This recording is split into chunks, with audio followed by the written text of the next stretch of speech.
by discussing something that I'm sure has happened to you dozens of times in your own life. You know, when there's a petition supporting you and it winds up being signed by 300,000 people and you get 21,000 tweets in a 72-hour period, and then you're invited to be on television because you aren't on television, because they want you to be the lead story on Good Morning America and Larry King and Letterman, and you break the traffic records on the Huffington Post, and you're on the front page of the New York Times without being dead or in jail or Charlie Sheen or something. Well, maybe you're used to it, but for me it was kind of a surprise. And all I can seriously say is I'm stunned and grateful, and it still feels like a universal hug. I owe you 3 apologies. Foremost, for having subjected you to all this unnecessary drama. The White House is on the phone for you? Seriously? Another, for not having known by observation, since it's not in my contract, that NBC had rules about getting permission for making political donations, even though any rule like that in any company is probably not legal. The 3rd apology, meanwhile, is very specific, and it doubles as a correction. It is quite accurate that I contributed to the campaigns of Attorney General Conway and Congresswoman Giffords and Congressman Grijalva on the same day I interviewed Mr. Grijalva. But the reporting I've seen has just sort of assumed that I donated then interviewed, and so I should have disclosed it when I interviewed. The sequence was, in fact, the reverse. I didn't even think about contributing until hours after the interview with Representative Grijalva. If I had come on the air the next day and said, hey, I contributed to Grijalva and Giffords and Conway last night, knowing the way you responded to stories like the free healthcare clinics and the Cranick family in Tennessee, there would have been a lot of donations to them.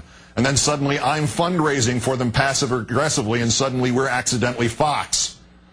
However, the day after the donations, I included the opponent in the race against Congresswoman Giffords in the old Worst Persons segment. I never made the connection that he, Jesse Kelly, was running against her.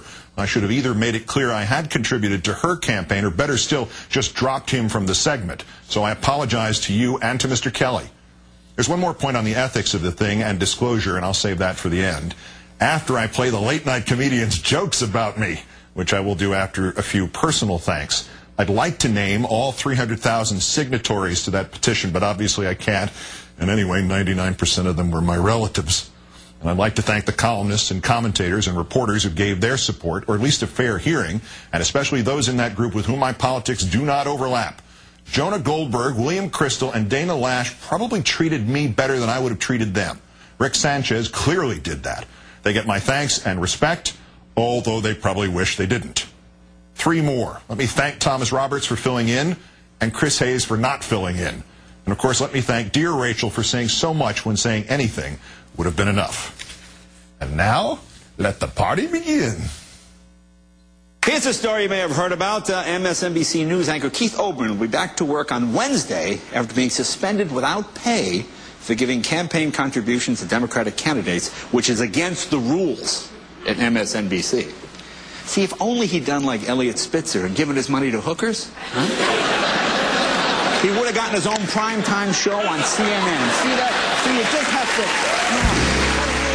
to... See, John Klein? I told you that's how we should have done it. Okay, so that was Jay, and then there was Jon Stewart.